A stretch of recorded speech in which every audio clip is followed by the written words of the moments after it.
चलिए आज हम प्रेम की एक ऐसी कहानी में उतरते हैं जहां प्रेम का एक नहीं बल्कि 3 अलग अलग रूप देखने को मिलता है और इन तीनों प्रेम धाराओं का संगम एक ही दिव्य हस्ती कृष्ण पर होता है।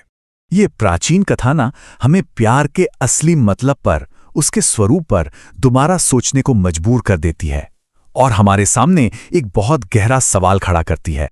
हाँ, यही वो एक सवाल है जिसके इर्द गिर्द आज की सारी बात घूमेगी। एक ऐसा सवाल जो प्यार, हक और रिश्ते की हमारी बनी बनाई सोच को चुनौती देता है। तो इस बड़े सवाल का जवाब ढूंढने के लिए हमें पहले प्रेम के उन 3 अलग अलग रास्तों को समझना होगा जो आकर कृष्ण पर ही मिलते थे। तो देखिए, यहाँ 3 नाम हैं और 3 बिल्कुल अलग तरह के प्रेम। एक तरफ है राधा, जिनका प्रेम आत्मिक था, रूहानी, शब्दों से बहुत परे। फिर हैं रुक्मिणी, जिन्होंने अपने प्यार के लिए हिम्मत दिखाई, वो दुनिया से लड़ी। और फिर मीरा, जिनकी तो पहचान ही भक्ति में घुल गई थी। तीनों ने अपने अपने तरीके से समाज के बनाए दायरों को तोड़ा। रास्ते अलग थे पर मंजिल एक ही थी, कृष्ण। अब इस गुत्थी को सुलझाने के लिए ना हमें एक कहानी पर खास ध्यान देना होगा। एक ऐसा प्रेम जो दुनिया की नजर में कभी पूरा ही नहीं हुआ, लेकिन फिर भी सबसे अमर, सबसे गहरा माना गया। जी हाँ, हम बात कर रहे हैं राधा की, और उनकी कहानी की शुरुआत किसी आम मुलाकात से नहीं बल्कि एक चमत्कार से हुई थी। कहते हैं कि जब राधा का जन्म हुआ तो उनकी आंखें बंद थीं, सालों तक बंद रहीं।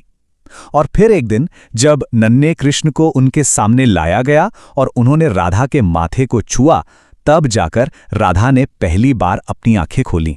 और जानते हैं उन्होंने सबसे पहले किसे देखा? सिर्फ कृष्ण को। ऐसा लगता है मानो उनकी आंखें दुनिया देखने के लिए नहीं, सिर्फ कृष्ण को देखने के लिए ही बनी थीं। और यहीं से उनके रिश्ते की बुनियाद पड़ी। ये रिश्ता ना जिस्म का या लफ्जों का था ही नहीं, ये तो आत्माओं का जुड़ाव था। इतना गहरा कि जब कृष्ण बांसुरी बजाते तो उसकी धुन हवा में नहीं, सीधे राधा की रूह में उतरती थी। उनका कनेक्शन कुछ ऐसा था कि अगर कृष्ण मुस्कुराते तो राधा के चेहरे पर भी मुस्कान आ जाती। कृष्ण रुकते तो राधा की सांसें थम जाती। वो बांसुरी की धुन मानो राधा की जिंदगी की डोर थी। गांव वाले भी ये देखकर समझ गए थे कि ये कोई आम दुनियावी इश्क नहीं है, ये तो 2 आत्माओं का मिलन है।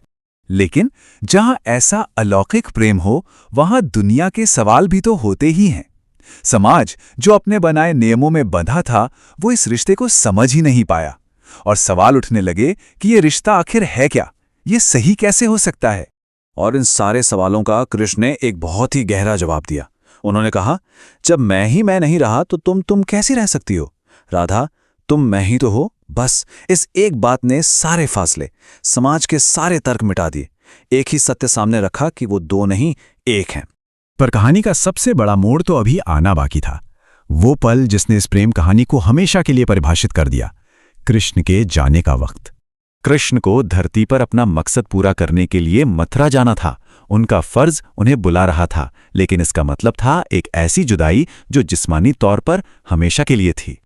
और यहां राधा ने जो किया वही उनके प्रेम की सबसे बड़ी निशानी है। उन्होंने कृष्ण को रोका नहीं, बल्कि कहा, जाओ कृष्ण, दुनिया को तुम्हारी जरूरत है। मैं तुम्हारे लौटने का इंतजार नहीं करूंगी, मैं तुम्हारी याद का इंतजार करूंगी। जरा सोचिए, अपने प्रेम को उसके मकसद के लिए आजाद कर देना। और ये जुदाई कोई अंत नहीं थी, ये तो एक नई शुरुआत थी, एक अवस्था की, जिसे विरह कहते हैं। विरह यानी तड़प की वो आध्यात्मिक स्टेज जहां प्यार का सबसे गहरा एहसास जुदाई में ही होता है। ये एक अंदरूनी सफर था जहां तड़प ही भक्ति बन गई, और इसी विरह ने उनके प्रेम को हमेशा हमेशा के लिए अमर कर दिया। तो अब हम वापस उसी सवाल पर आते हैं कि कृष्ण आखिर थे किसके? रुक्मिणी के, जिन्होंने उन्हें पाने के लिए दुनिया से जंग लड़ी, या मीरा के, जो उनकी भक्ति में ही खो गईं, या फिर राधा के, जिन्होंने उन्हें जाने दिया? देखिए, कृष्ण ने तो पूरी दुनिया जीती, धर्म की स्थापना की। रुक्मिणी ने उन्हें दुनिया के सामने जीता, वो उनकी रानी बनी। मीरा ने कृष्ण को अपने अंदर पा लिया।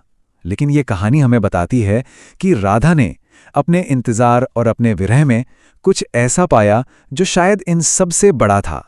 और ये एक लाइन इस पूरी कहानी का सार है। कृष्ण ने दुनिया जीती, पर राधा ने कृष्ण को जीत लिया। राधा की जीत किसी को पाने में या अधिकार जताने में नहीं थी, उनकी जीत थी आध्यात्मिक ठहराव में और उस पूरे समर्पण में। यही इस कहानी की सबसे खूबसूरत बात है कि उनके प्रेम का जो अधूरापन था ना, वही उसे पूरा और अमर बनाता है, क्योंकि वो दुनिया की नज़रों में कभी पूरा नहीं हुआ, इसीलिए वो एक आदर्श बन गया, एक ऐसी मिसाल जो हमेशा दी जाएगी।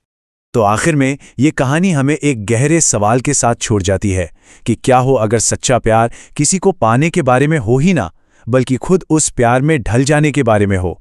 शायद प्यार का सबसे ऊंचा मकाम मिलन में नहीं, बल्कि जुदाई में जो रूहानी बदलाव आता है उसमें है।